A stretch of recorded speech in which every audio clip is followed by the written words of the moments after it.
What is up, everybody? Welcome back to It's Cosplay Time. As always, I am Chris, aka Mr. Zoom _ 2028.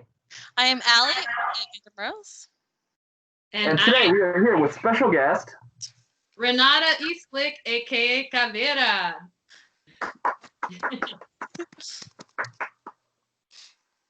All right. First question, as soon as my phone unlocks. What made you want to get into voice acting? Ooh, great question.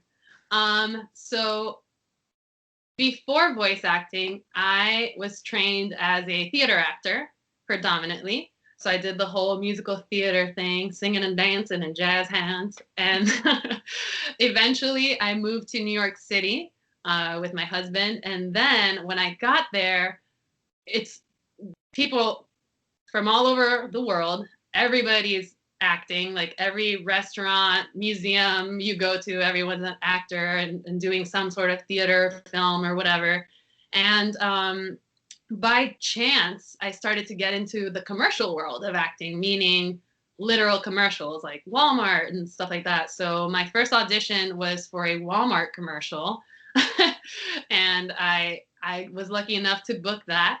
And then I really liked that world of commercials. So I kept on doing that. And eventually, because I did commercials and was lucky enough to book more of those, I got into another agency that was a little bit bigger than my little boutique agency that I was with, which was still a fantastic agent.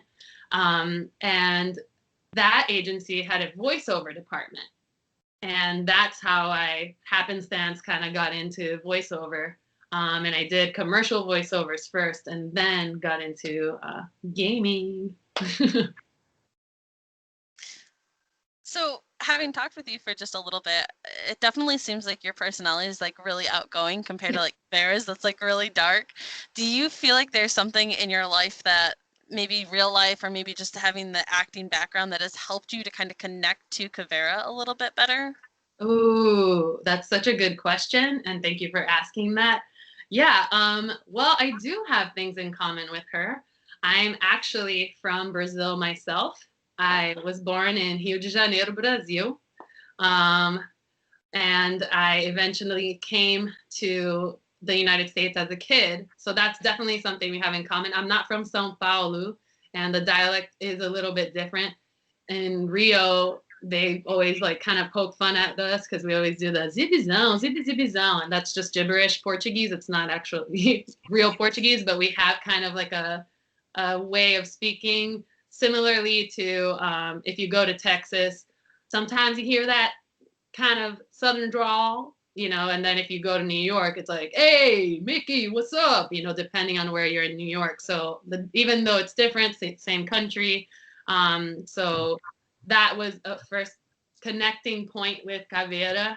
And but I think, you know, I am kind of goofy as a person, but I also have a lot of strength. So she is fierce. You know, she's a bad mama jamma, and I have that fierceness as well, and that's really what attracted me to the character. All right. I'm going to use one of Clover Cosplay's questions. Ooh, nice. So she could still be here in spirit. Yes, a moment of silence. We miss you. A question from Clover Cosplays. What is your favorite unique characteristic about Cab? Ooh. Well, in gaming, although some of you guys out there do not like it, I do love the silent step. It kind of threw off everybody in the Rainbow Six Siege community, so I think it's kind of cool. And I think just the game in general has been changing progressively over the years. But the silent step is something that I think is really cool and interesting about her, and I thought that was unique. All right, now another one of my questions. Yeah.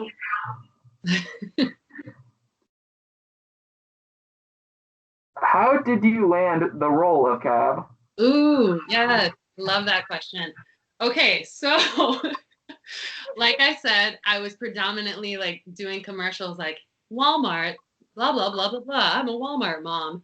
And I always had a fascination for cartoons and gaming, particularly retro gaming, where it's a little bit different because Mario, all he really says is, whoa, oh, you know? But I've always loved animation in general. So I remember the day my agent sent me the email, I was like, wait a minute, this is for a video game? Oh my God. So I got a little nervous, but also was flipping out in a good way. But they don't really give you a lot of information as far as like the details of what the games are. A lot of the times they'll have all these like coded names like Agent 752 game. And you're like, what? That doesn't even sound like a real game. But okay. And it will give you the character description. So I was like, what? Brazilian Air MG. I have to do this. So I I remember that immediately put a smile on my face. And I went in. And then when I went in, sometimes depending on the studio, you can kind of overhear other people's auditions, which can either A, make you really nervous or go, oh my gosh, maybe I have a chance, or just neither, and you're just like in the zone. It really depends on who you are as an actor. So I just tried to focus on the lines. And at the time, they gave me a generic Rainbow Siege character, because I have to be careful with what I say without breaking any sort of NDA. But so it was like a generic Siege character that I read for, but I had to read it in the Caveira voice, or the voice of this character that I was making up on the spot, so to speak. So I was like, this is dope. She's in the military. Another thing that I didn't think of saying that I do have sort of similarly is that when I was in high school, I was in JROTC all 4 years. So yeah, really? Which type? I was Army ROTC. What about you?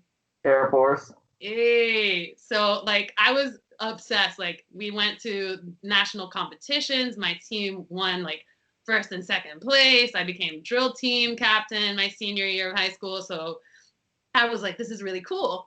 So I went in, I read for it. To make a long story short, I was like, yo, I've never felt so confident about anything. And this is like, I feel pretty good about this. I felt that I was one with the character, so to speak. And and then a couple weeks later, they had me come in and do it again. The exact same thing again, so that I guess Ubisoft would hear it and the casting director would hear it one more time. So he was like, basically do the same thing you did again, which is usually called a callback. And a lot of the times you do repeat, whether it's theater, film, or whichever type of callback, voiceover acting, you repeat the same thing over again. So that in a way, it's like, were we right about you? Yes. Okay, cool. You know what I mean? Or sometimes it's just to show someone else, or maybe somebody was iffy about a particular actor, and this is the icing on the cake that's like, yes, you are the one. Okay, I'm sure now. So I did that, and then a couple weeks later, I found out that I got it, and I was like, yeah, this is amazing, flawless victory. So yeah, so that's the long version of how I got the job. Like, I know I almost had a voice acting role on a YouTube series called Sailor Moon Abridged. Oh, cool. I was gonna play like a very deep voiced Sailor Mars, but the project ended up getting canceled because the person who was running it had to go back to, I guess, high school because they were a little younger. Okay. Yeah. Well, it would have been a very pretty Sailor Mars going, hey, how you guys doing? You want some lunch? I think it would have been quite entertaining. But we will never get to know. Yes. Or will we? That's the real question. So when you were reading through the script, once you had gotten the part and you were reading through the script, what demeanor did you feel like you had to take on for Cav, and what was your thought process while reading it over? Yes. Oh man, you guys have some really good questions. Okay, so there were a lot of things, because they give you kind of similar, like when you're on the Ubisoft website and it gives you the character breakdown. They give you like a personality breakdown. So, and they might, a lot of times in voiceover, they give you like keywords, like no nonsense, fearless, strong, not afraid to say the truth, So a lot of those things, I was just like trying to embody them with my voice, right?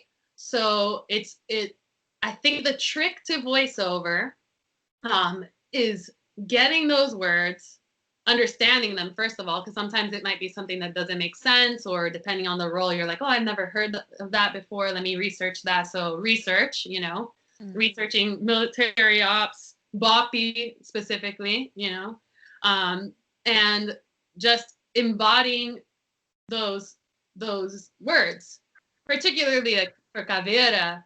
There's a lot, and all of these military operators, there's a lot of shouting, so when you're in the booth in particular, you have to be very careful. It's not just like, oh, well, I'm gonna do whatever I want. It's an instrument, right? Just like playing a little literal instrument. I said a little instrument, a little piccolo. You have to treat your voice that way in order to alter it as a voiceover actor, particularly if you're in animation. You have to immediately be able to, be like, this really interesting Billy girl that's also gonna go over there and kill you. You know what I mean? Depending on what type of game you're playing, this might be a really interesting new game that's coming out, and they're like, oh yeah, but we want Powerpuff Girl meets murder, and you're like, okay, because maybe this is the villain of the game, and they're trying to capture this character. But so with Cav in particular, it was finding that and finding these like interesting, like sinister, but there was just so many thoughts that came to mind. Like I always remember like I don't see Cav as a villain, I don't, even though people are like, oh, spook, you're so spooky. but I do remember Maleficent, and I sometimes before like a voiceover session, or particularly in theater, I have different women or different people or characters that I will print out and put on my station. I didn't do that specifically for Caveira in the moment, bring all these pictures that I didn't want anybody thinking I was weird. But if I'm doing a stage performance, I will bring pictures and leave it on my table, on my station, just to have these characters kind of, come to life. But a lot of it is technique. Again, like going back to your voice, using your voice as an instrument and being able to get those words and see, how would I say this line fearlessly? How would I say this line, to intimidate someone? Maybe it's a whisper. Maybe, so now I have to get really close to the microphone in order to whisper and say that. So I know that was a little long, but I hope that sort of answers your question. And if not, you can always ask later on if you want any more details. It's all good. Okay, another Clover question. Yay!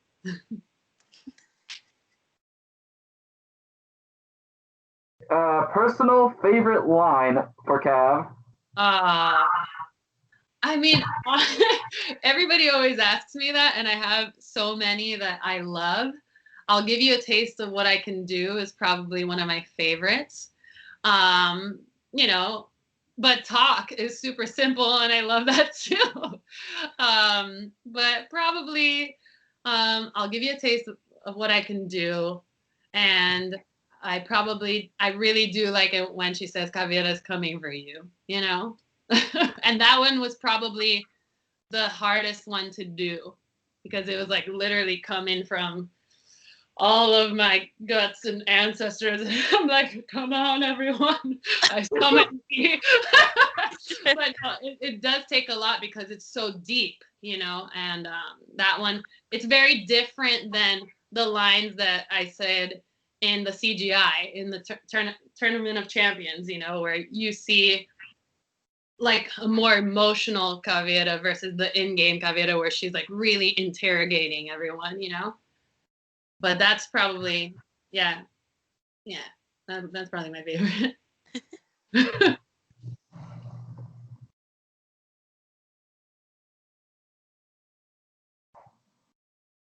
Okay. Yeah. These are all. What has been your favorite convention to attend since landing the role? Ooh, okay. Well, I went to the 6 Invitational, and that was incredible. Oh my gosh. First of all, the cosplayer community is amazing. Okay, you guys are like incredible. And I got to meet so many people, so many fans, so many cosplayers. But honestly, yeah, the cosplayers made my day.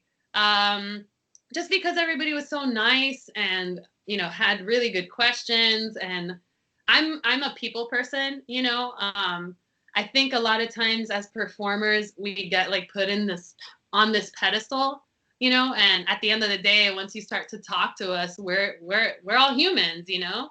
And it was really cool to just be able to talk to cosplayers that I admired and was like, oh my God, Mirkasune, oh, she was, you know, doesn't come in a cosplay. And to see her in person, you know, and so many others, Dawn of Shadows, and just like meet them and see how chill they are. So that to me, to be honest, was my favorite thing to do. And that was right before the pandemic like got real wild.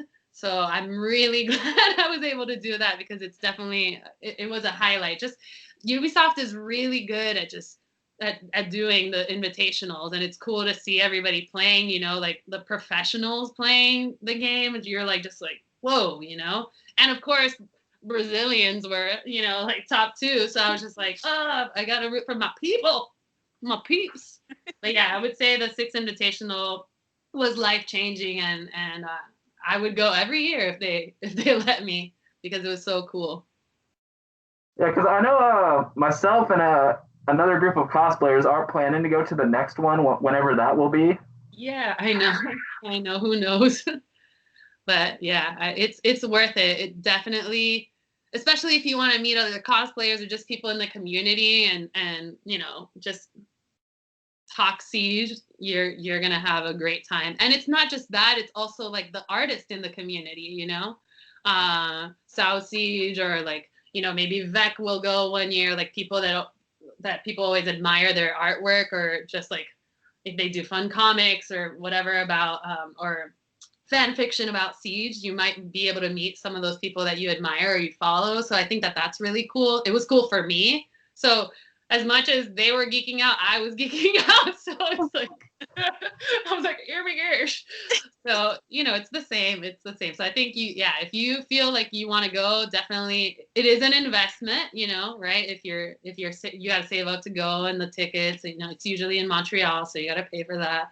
But yeah, I would say go 100 times over. It's definitely worth it. So we had mentioned earlier about like you taking like photos of people and putting them up on your station to like kind of give you inspiration. Yeah. What is the craziest or funniest thing you've ever done to get yourself into a character? Well, okay. So I would say, I mean, the audition for okay.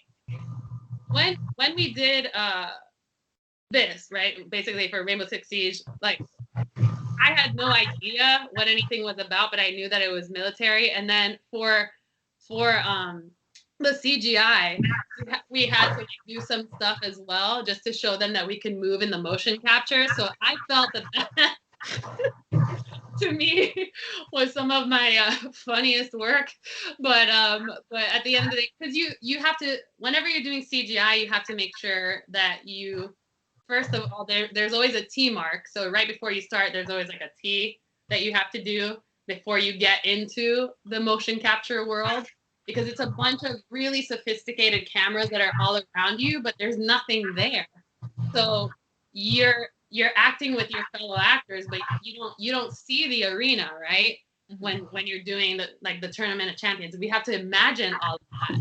So it is a level of technique and difficulty. So they asked us to just show some stuff, and I felt really dumb because but it all worked out, you know what I mean? But it was just new for me to just like showcase like running in place, all this other, all this other stuff that you have to do, like jumping off of a box, but not having all the visuals that you can see. And even for voiceover, you have to do, okay, so now you picked up a box. So it's like these weird sounds that you have that you're like, huh, ha, and you're like, am I poo poo or is this? So I would say that's like the weirdest stuff I've ever done, but it's a lot of fun. Like voiceover and acting for gaming is like next level fun, but you do have to do some things that feel naturally silly. But yeah, so that I would say those were some of the weirdest things that I had to do.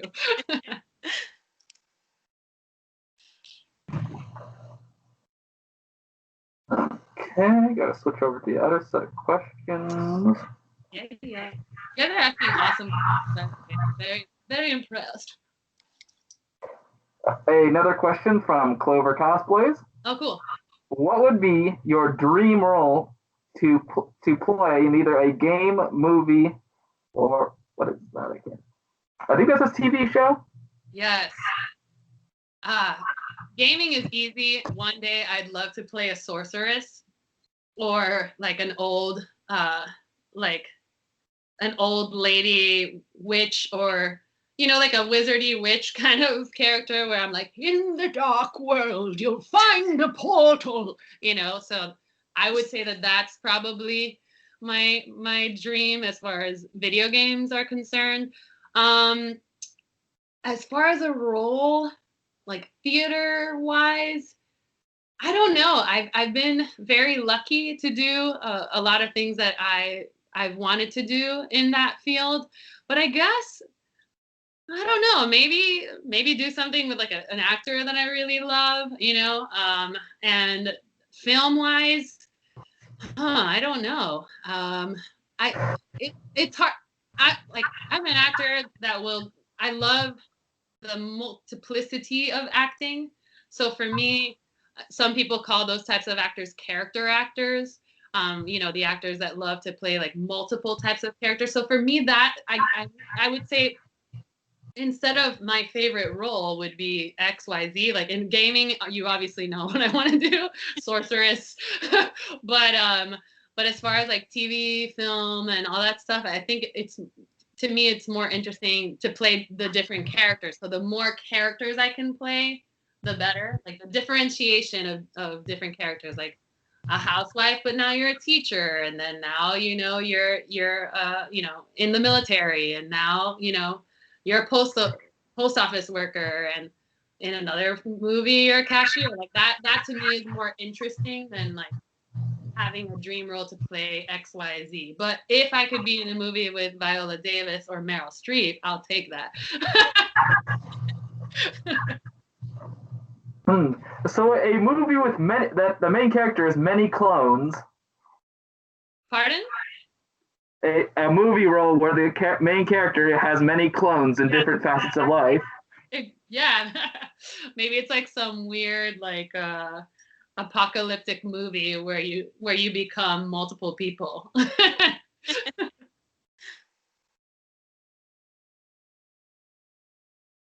Oh yeah, it's my question. It's all good. I was sipping my water, so we're good. I'll just be like slow sip. Do you play any video games? If so, on what platform and what is your favorite game? Ah, great question again. Yes, I do play video games. I will be honest, I am a retro gamer at heart, so I have multiple retro consoles. Like the original Nintendo still works, and I'm still going. So I mean, I literally have the Sega Genesis, the Nintendo 64. How many times did I say Nintendo? Um, but right now, being honest, my new game is Elite Squad. I've been playing that and quite enjoying it. But at heart, I am a retro gamer, and the original Super Mario is my favorite game. If that answers. Yeah, I have the SNES. Just I have to find a TV that can function with it. Yes. Well, I will send you some private messages, and perhaps I might be able to help you figure it out. There are some tricks if your TV is too new, so to speak. When the TV doesn't have the connections that the old consoles have. Yeah. Like if you have a newer TV, now that we're getting into it, yeah, if you have a newer TV, there's different cables that you can purchase in order to like adapt your old game. So. Oh yeah. I think it's my dad's originally. It's his console. I think he did buy an adapter. See, good job, Dad. Man, I just remember using like my original TV I had, which I actually had to get rid of because it wasn't working anymore. Yeah. I mean, the old TVs, they kind of are like womp womp compared to TVs now, but it is cool to like actually play the retro games on those TVs. Like the other day, I was at my parents' and they had some more games that I didn't know that I had. And I was like, what the heck? So immediately, of course, I plugged it all in and I was playing all these older games. And it just brought so much joy to my heart. But yeah, retro gaming is fun. It's different. The games now are very sophisticated and lifelike. So it's a whole different world, but that's what's cool about it, because you feel like you're literally in the world of the game. Where retro gaming to me is like, it's fun and it has its obstacles, but it's more like entertaining. You know what I mean? Like, oh, cool, yay, versus like now the games, there's a level, even though there's a level of difficulty in Super Mario, there is, but I would say the level of difficulty in modern gaming is like next level. And then there's like VR, which they're actually building, like the Ready Player One, like the omnidirectional treadmills and stuff. Yeah, it's insane. Like I would probably, you don't want to see me play. Like, could you just imagine like twisting an ankle playing video games? Oh my gosh, no, thank you. I'll do it though, but it'll be like I would hope that one of my good friends would like tape me because it'd be very funny and If I get hurt, at least make it sure it's on film. Yeah, exactly. I think of like those treadmills when somebody turns it up too high and the bass to it because it just imagine walking in a game and just getting slammed into walls. I know. It's great. It adds to the immersion. Exactly. Cheers. All right. So as you had mentioned, like requires like a bunch of like noise effects, especially with like Siege and stuff like that. Yeah. Do you ever feel awkward when you have to record stuff like that, and how do you get over that? Great question again. I mean, it can be a little funny, and weird or awkward. Especially like I said, there are some grunts that you have to do that you literally sound like you're going number 2. So yeah, it can have a level of awkwardness, or if you're like the character might be getting punched in the gut and you're like, oh, and you're making all these weird sounds. But overall, it's fun. I think of voice acting for animation and video games, it's just like you get the opportunity to play. You get the opportunity to be like that, like 6 to 7 year old version of you where you're like, oh yes, you know, like, because your imagination can literally go wild. You don't have to have all these inhibitions that we normally have. Think about it, like when you do cosplay, right? Don't you feel so much more free when you're cosplaying that character in the game, or cosplaying anything? Like if one day I wanted to be, I don't know, like I said, I like Maleficent. If I was like, oh, I'm gonna be Maleficent for this convention or whatever, just for fun, you become the character, you know, and you just don't care, you know. And I think with gaming, it can be that way, that yes, you do some funny things, especially depending on the game, but at the end of the day, you're getting paid to have fun, you know. It's professional voice actors are getting paid to have fun, and we're trained, you know, to do what we do. So it's a fun job. So I at the end of the day, I don't have any complaints, you know. And yes, we're human beings. We're gonna have those moments that we're like, oh, you're shucks, I gotta do this. But you know, it's fun. So no regrets.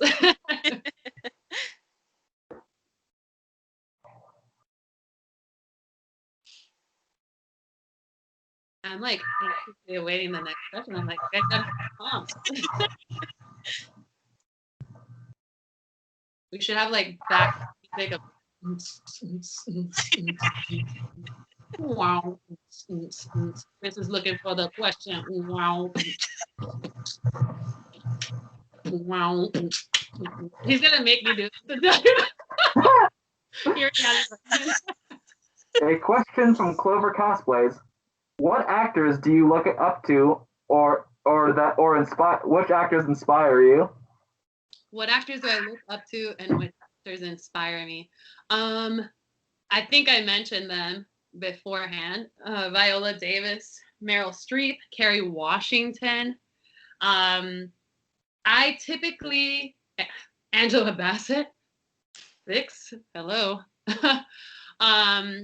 Yeah, like when I found out that she was 6, you know, originally in the game, you know, I was like, whoa, Angela Bassett's one of my favorite actors ever.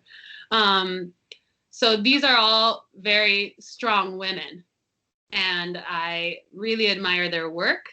They're not just strong women, but they're activists. You know, if they believe in a cause, they really fight for that cause.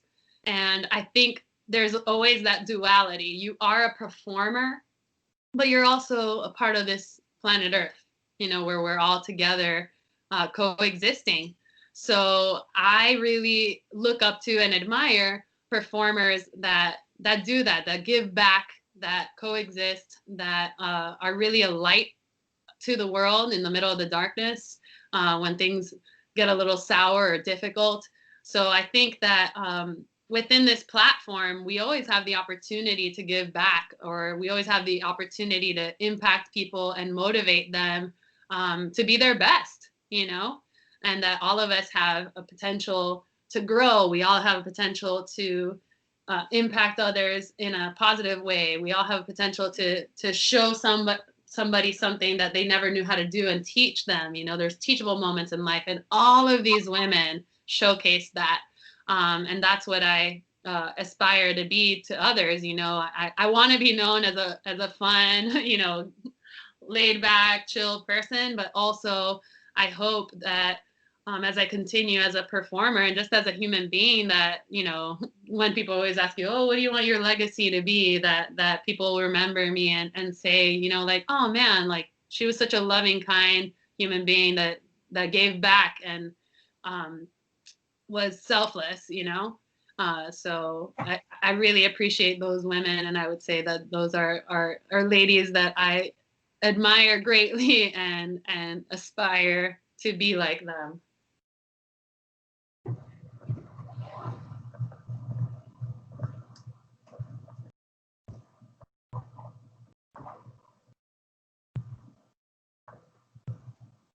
I gotta work around the lens fogging on my helmet. I was like admiring your technique. It was like nice. Your scrolling technique. I always think about that. I'm like, how hard must it be for you when you're cosplaying? Like, okay, before you ask my question, may I ask you a quick question? Like, what's the longest you've had to cosplay in full helmet garb? I would say 5 to 6 hours. Yeah. Wow. Whew. I'm gonna drink some water because you'd probably sweat those 6 hours. Oh man. Wow. That's a long time. But hey, man, all fun and games. It was probably worth it, wasn't it? Yeah. 6 hours. All right. This is a lighthearted question, though. Okay. Would you ever cosplay Cav? Would I ever cosplay Cav?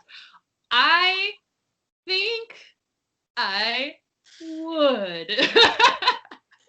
I think I would. You know, I know some actors wouldn't, but I think under the right circumstances, it could be really fun to.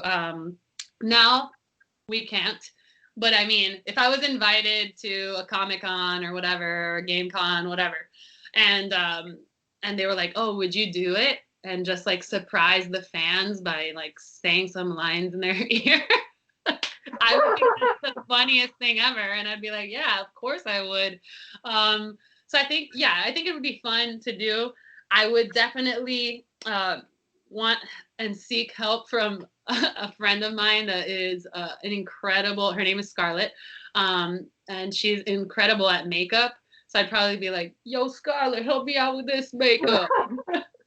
Gotta become the skull lady." So yeah, because I would want it to be like, whoa, you know, not mediocre cosplay, but full. Like even on TikTok, I know you would do good if you cosplayed Cav. I've thought about it. I've kind of like taken a break just for all of you out there that are like, "Where's Renata?" I've taken a little like break from most of my social media just to like chill for a little bit and be a human being. But I'll be back. Don't worry. Just make a random account on TikTok just to cosplay Cav. That actually would be really funny. Don't give them my secrets. Don't tell them my secrets. Redacted information. Saw nothing. You did not hear this.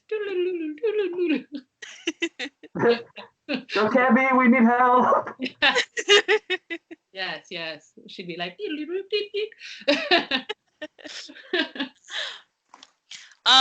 So with you voice acting as Cav, I know when there was a mission in Ghost Recon that came out that involved Cav, Twitch, Valkyrie. How did you feel about doing that as well?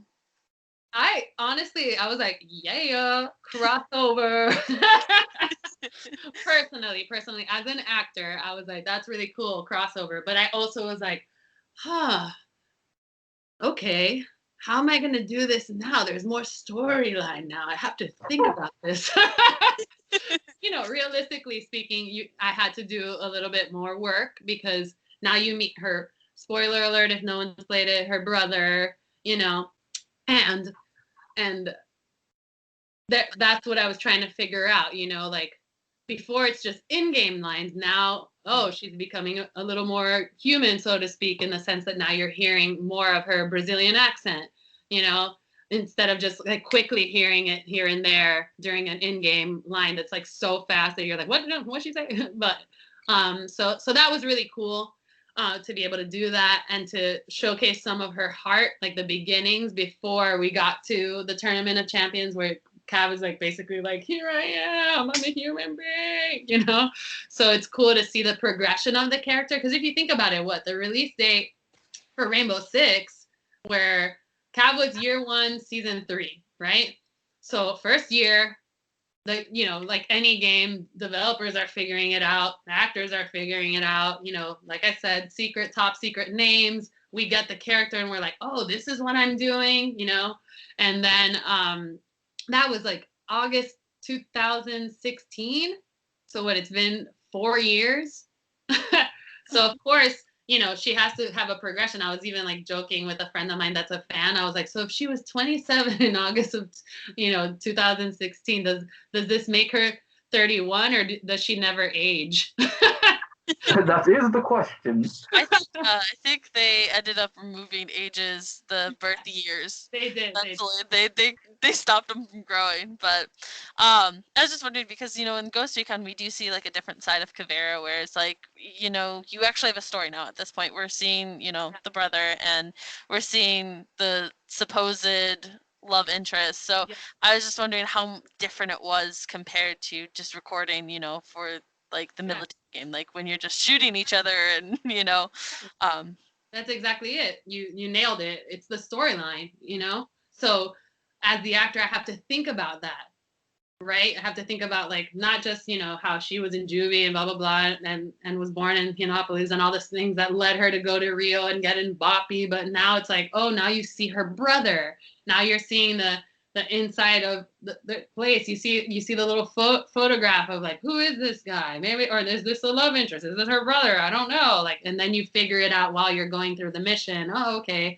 You figure out all these things, or you know how people create other storylines about other possible love interests that she may have. You know, so it's cool. It's cool to be able to as the performer.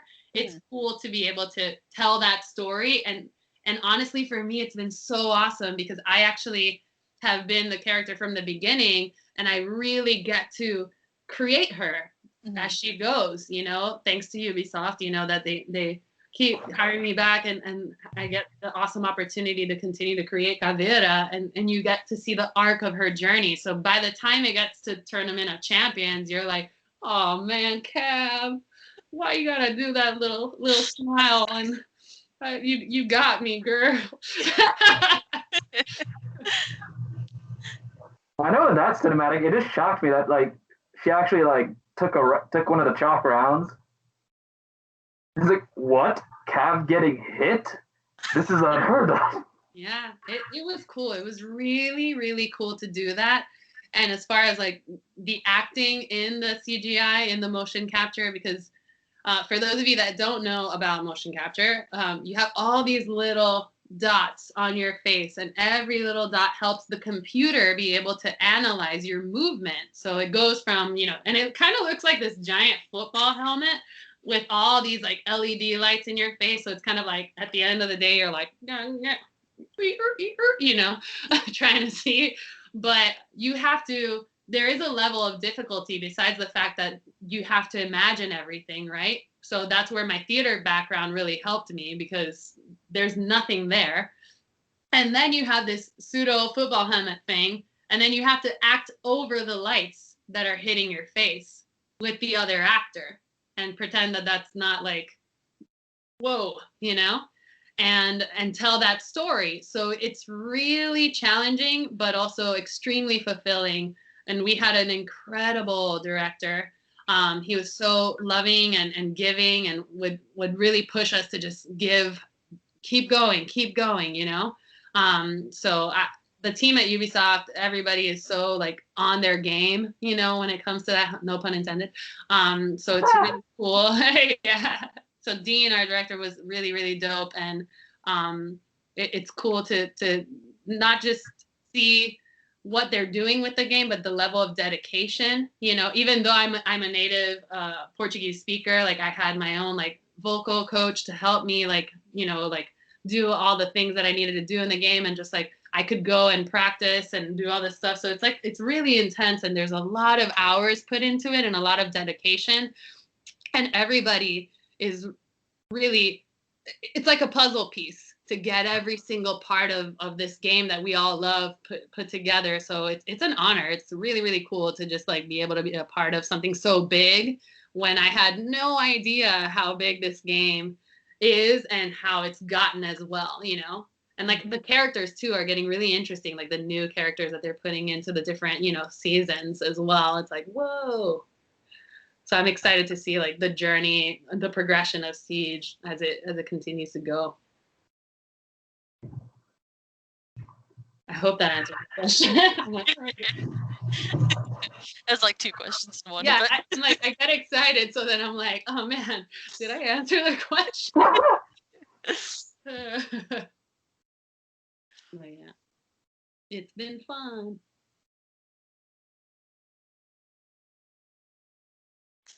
Tips for aspiring voice actors or actresses, and about improv and how to get into character. Yeah, I like that question a lot. So tips. First of all, I would say if you've never gotten into any sort of voice class, I would probably do that first, because you kind of have to get comfortable with hearing yourself.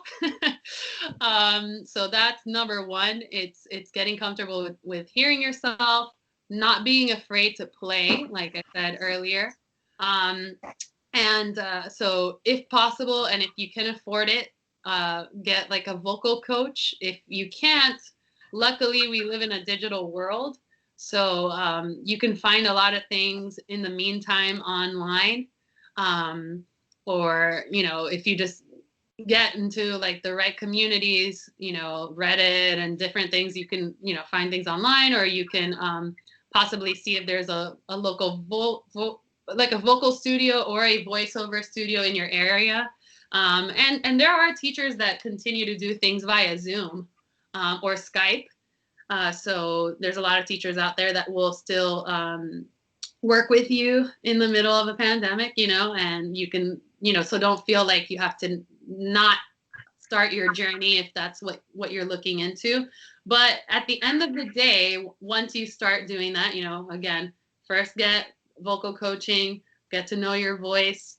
And then if you want to get into voiceovers in particular, and then eventually transition into animation or gaming, I would probably recommend somebody to try commercial voiceover first. Very like, the typical, like, what would you do with your Wendy's combo meal? That kind of style of commercials. And you need an agent, right? So at first you could probably get into, there's a website called Actors Access. I think it's actorsaccess.com to be specific. And you can submit yourself to projects. I wouldn't do that until, your voice coach and you think that you're ready to start to do that. And then there's, I'm a union actor, so it's a little bit different for me now once you join the SAG-AFTRA. But if you're not a union actor beforehand, you can audition for non-union commercial voiceover. So usually those can be, if it's like a quick commercial spot, it might be like 1 line to 5 lines, but also, there's the world of audiobooks as well. That's like a whole book. There's sometimes it's something for a clip for a museum that might be a whole paragraph's worth. So start slow, practice by hearing what in voiceover we call scripts copy. So look up copy. There's also another studio in New York City, but they have free copy called Edge Studio. So you can go on that, and they even have like gaming copy. Like, I don't recall if all of them are actual games or if it's just like faux games, but it sounds that way, but it gives the idea that you're auditioning for, a villain in a game, or like it's, RPG or whatever, or first person shooter game, yada, yada. And you can practice that with your voice coach. And then once you get okay, I think you're ready. It's particularly if you can find one that's a actual professional voiceover actor. They'll give you the thumbs up.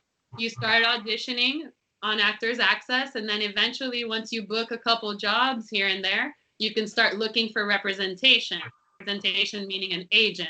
That's a whole process.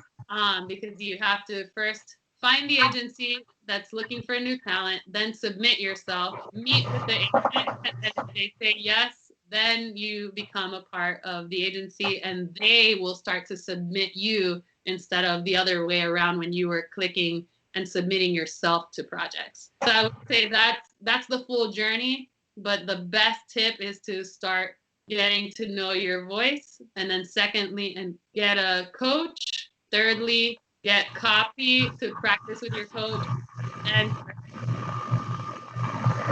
All right, that was the final Clover cosplays question. yeah. You got to turn my volume back up so I can hear. No worries.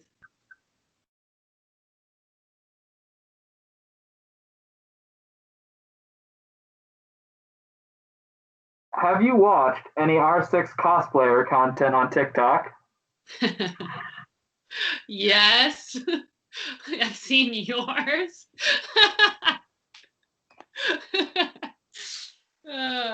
Well, because I also follow you on Instagram too, so I like to watch your dancing.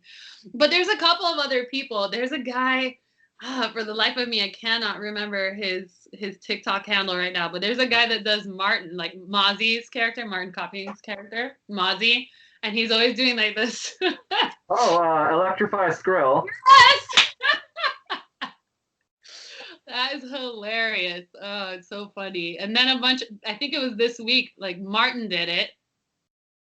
And then other people started to do it, so it just started to become smaller and smaller. Like everybody was like, oh, I'm going to copy it. And then, so yeah, I love it. I love it. Keep it coming.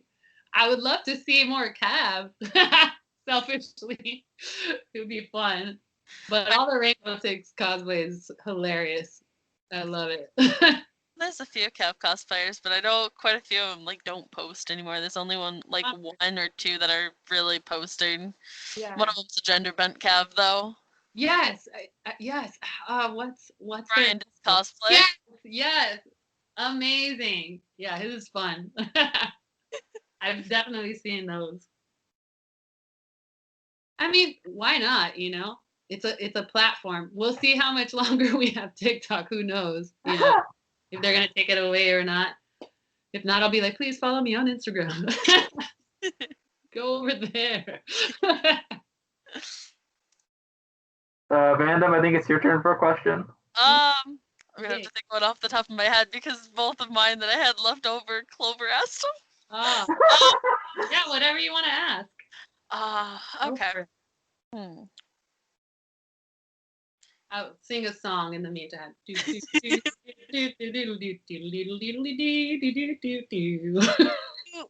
ever have, and this is kind of going to be like a weird question, do you ever feel like some of your past work is getting overlooked because you're only just like people who talk about you, like maybe they only recognize you as Cav? Does that ever make you feel a little upset or hurt because you feel like your past work is kind of getting ignored? Girl, you better ask them good questions. That's a great question. I don't think I get hurt, to be honest, because honestly, Cav has been such an iconic character for me, and if anything, I think the character helped me career-wise, So I don't look at it and go, oh no, this thing. But it would be cool if people, if you like any performer, you always research their work, right? So you're like, oh well, that's cool that they did this and that. So I think like if somebody's a fan and they really want to know, they'll like go to my website, which is really easy. My first and my last name, it's like RenataEastlick.com. So then you can kind of see what I've done, and if you want to laugh and be like, ha ha ha, that Macy's commercial, that's funny, So I wouldn't say that I get upset. I mean, I think it would be cool if people, saw me and they were like, hey, Renata, but sometimes they're going to address you as your character because that's how they know you as, so it's different, So to me, it's more like, oh, if somebody knows me by name, I'm like, whoa, that's dope. I admire that because I'm like, you did your research, my real name. But no, I don't get upset because fans are cool, Unless somebody gets weird, then I'm like, okay, I'm just gonna... Luckily, I've never really had anybody get like cray weird, So that's good. I'm lucky. But I'm sure, with any sort of fandom that there might be people that you got to be like, oh, look, that was a little awkward, but that's okay. I know. As a cosplayer, I think most cosplayers have experienced like the obsessive fans too. Yeah. With anything, right? I'm sure like A-list celebrities have weird situations that they have to kind of like dodge every once in a while. You know, at the end of the day, everybody is a human being, and sometimes people aren't being weird, you know.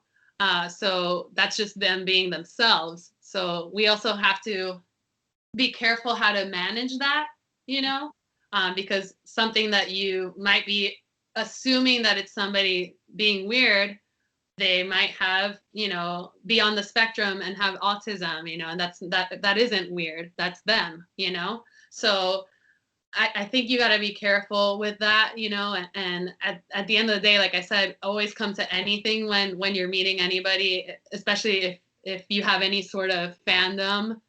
Be careful when you're meeting somebody to assume something that's not true, you know. I'm talking about the type of weird that I'm talking about is when someone's like blatantly inappropriate. That's different, you know. So there's a difference between those two, and we all have to be careful with that, you know.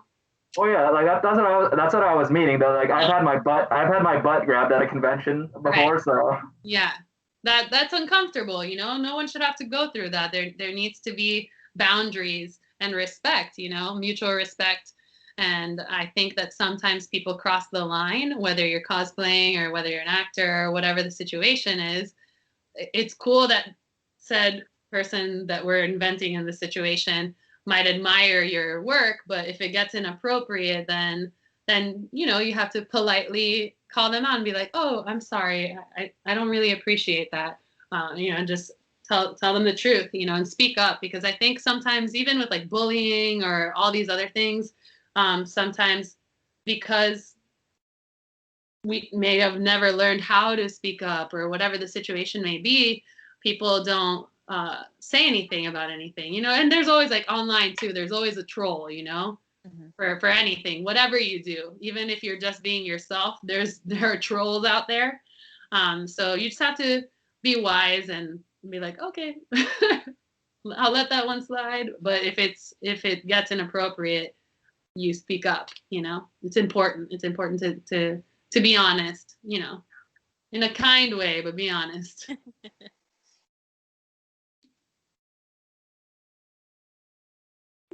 Is it my turn to ask a question? Yeah, go for it.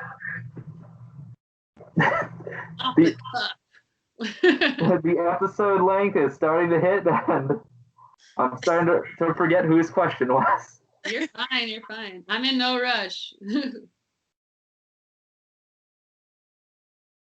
If you weren't voicing Cab, which operator would you want to voice? Man, you gotta put me on the spot. Oh man, it's hard to say that because I feel like they're so good at picking the people, you know. And I think that's a tough one. I know who I'm already thinking of, but she's so good at it that I would never want to take her job. Patricia Somerset Ash, that silky, silky, beautiful voice she has, you know, it's so good. So, I mean, had she not been Ash, and if I was not Caveira, that'd be a cool like character to play as well. You know, I love the quality of her voice, and she's a wonderful voice actor, hence always booking one character after the other. So I think I would say voice wise, it'd be cool to be Ash. If you could date any of the operators, who would you date? Oh no.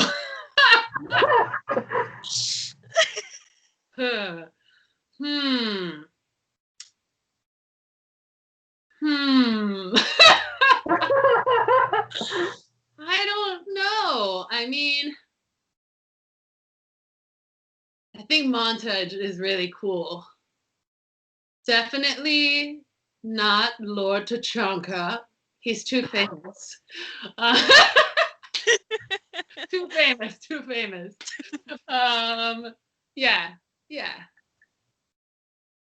Montage. Is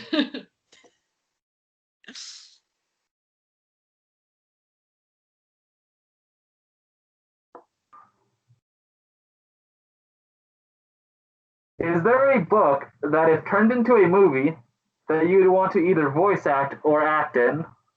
Oh, huh. That's a great question. Is there a book turned into a movie? Well, this is going to sound kind of childish and cheesy, but I love anything Dr. Seuss. And I know there are things Dr. Seuss related out there, but I would love to like be in like, oh, the places you'll go. If they ever did like, I don't think there's an oh, the places that you'll go Dr. Seuss movie. There's Dr. Seuss other things, but unless it's like out there and I don't know. But yeah, I mean, or either that or it's not created yet, and I'd love to like create my own like zany, quirky character that's more similar to my natural personality, you know, like so that would be fun. It's always fun to be able to create something from scratch because you have more opportunity to, I mean, at the end of the day, you are doing that even if it is a character that's existed, but it's really interesting to be able to like with Caveira, like do the arc of a character yourself and be able to play with that. But yeah, probably all the places you'll go, Dr. Seuss.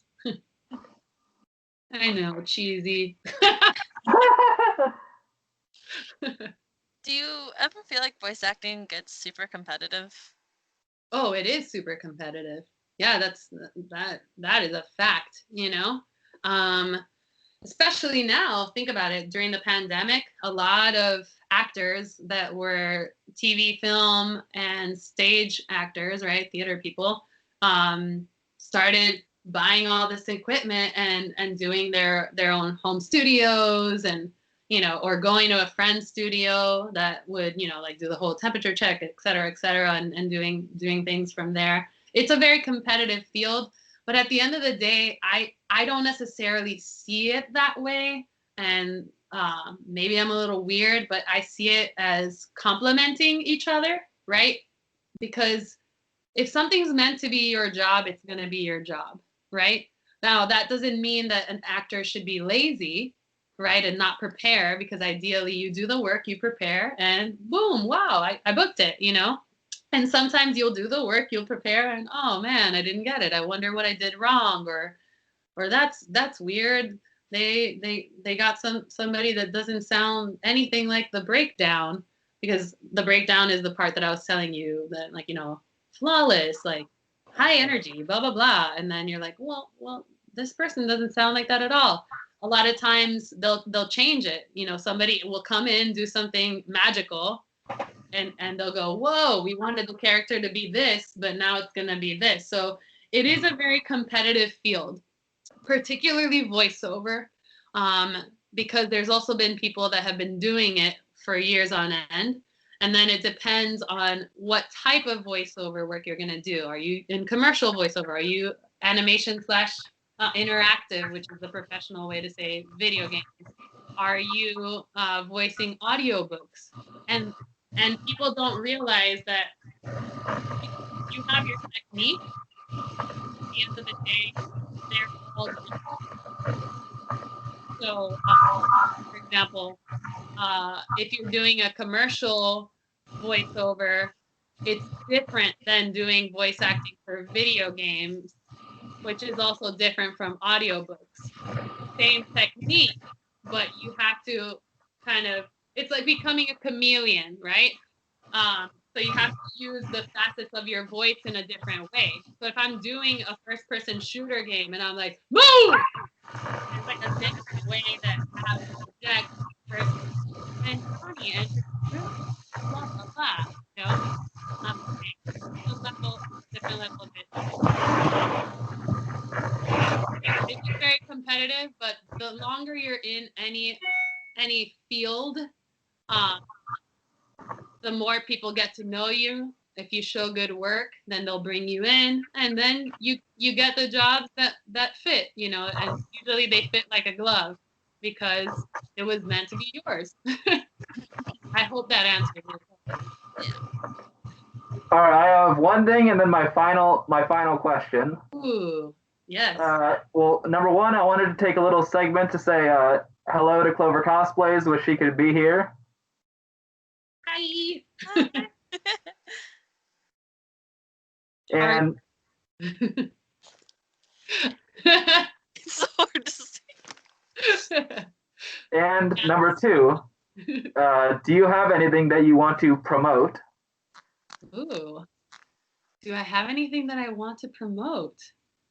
Honestly, at this time, no, I don't have anything.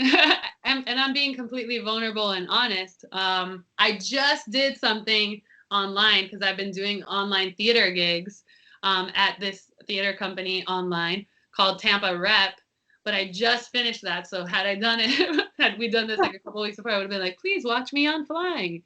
But right now, no, like I said, I'm just taking some time to chill. If there's anything that I would like to promote that's not related to my career is for people to just be kind, love on each other, make wise choices. Finger wag, Mama Cab says. No, just have fun and vote, whatever you believe in, vote. Luckily we're in a beautiful country that is full of incredible people, immigrants, all sorts of people from all sorts of backgrounds, races.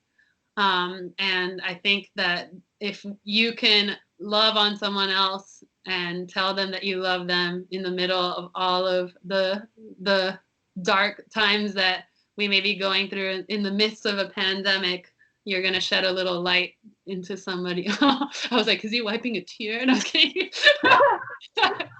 All jokes aside, yeah, that you'll shed a little joy to somebody else that might be needing it, and if you know somebody that you haven't talked to in a while, just give them a ring, because you never know what they're going through, and it might have been a while since you've spoken, but they might need to hear you say, what's up, man? Are you doing, you cool? And that's it. So I guess that's what I would promote. Mental health. Take care of yourself and make sure that you're okay so that you can be okay when you're around your friends and loved ones. I do know you have a coffee business. You can do some free promo for that if you want. Oh, that is true. My husband Joel and I co-own a really rad coffee business called Eastlick Coffee.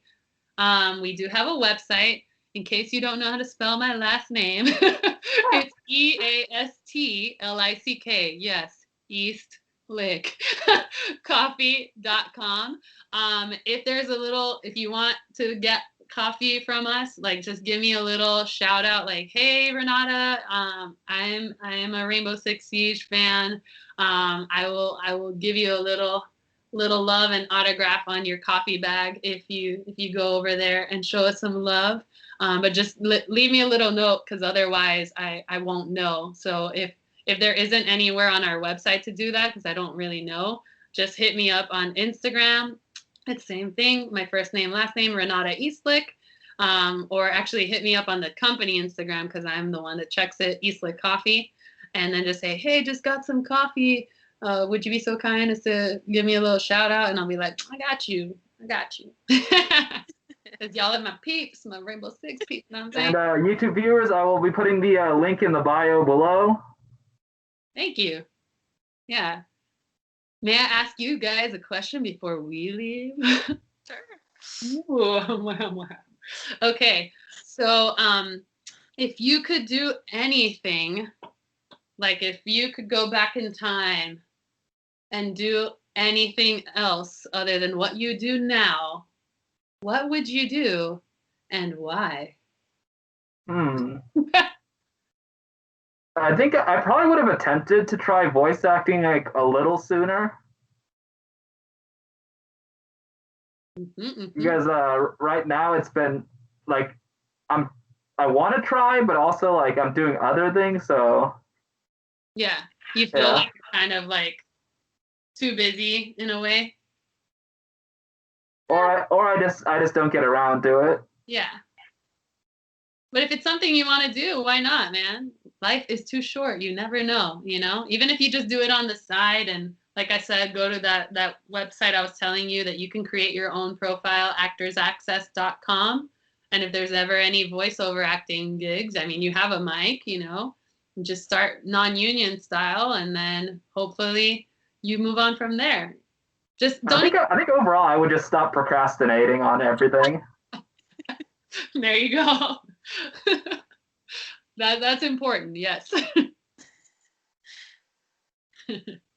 I think for me, I would, if I could, I don't know, because I want to say like I would want to go back in time and get into cosplay sooner, but I feel like if I did that, I wouldn't be where I am today with it. Like I think, as weird as it sounds, my past has built me up into many things. Like when I was going through school, marching band was everything to me. When I got out of school, that's when I got into video games, and from video games I got into cosplay. And so I feel like had I changed something in my past, I wouldn't be where I am today. And I don't know if that's a good thing necessarily or a bad thing. And I feel like just right now, like I'm kind of happy. Like, yeah, I wish I had started cosplay sooner and gone to cons sooner, like I had wanted to many years ago. Yeah. But I feel like I wouldn't be doing what I'm doing today, and I wouldn't be as happy or as excited, you know, getting into cosplay. Like, this is a hard cosplay to get into. You wouldn't. That, you know, you'd be excited to get into it, but I'm like, yes, getting into Twitch today, putting on the outfit, putting on the heavy armor, gonna die of heat, but I'm gonna do it. So. I don't know. I just feel like if I could, maybe getting in cosplay sooner, but ultimately, I don't know. I think I'm kind of happy with how things are a little bit today because I don't know. I can't imagine a change. No, yeah, no. I mean, I was just genuinely. I was just curious what you guys thought. So I love that. I love that. You know, and I think you're right. You know, we can't live life in regret. You know, you gotta do life as it is. Be yourself. So thanks for answering, guys. I was just curious, like, you know. I was like, I have a question. Oh, can I ask one last question? Sure. What video game character would you guys voice if you had the opportunity in Rainbow Six specifically? Twitch.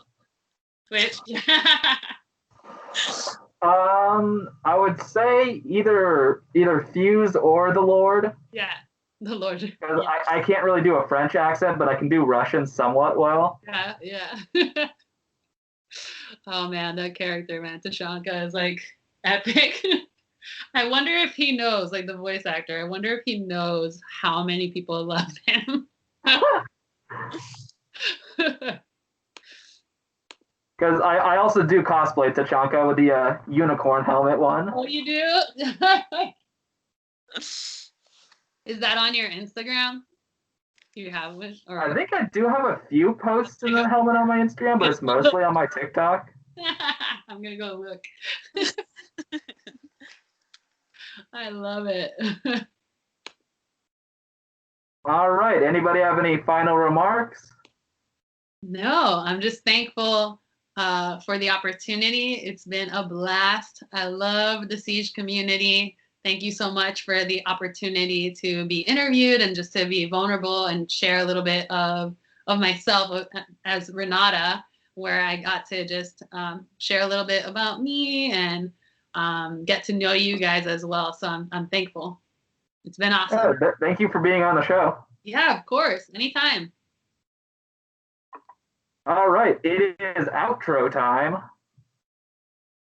All right, everybody, as always, I have been Chris, aka Zoom_2028. Allie or Evander Rose. With special guest. Renata Eastlick, aka Caveira or Cav. And this has been It's Cosplay Time. Thank you for watching. Bye.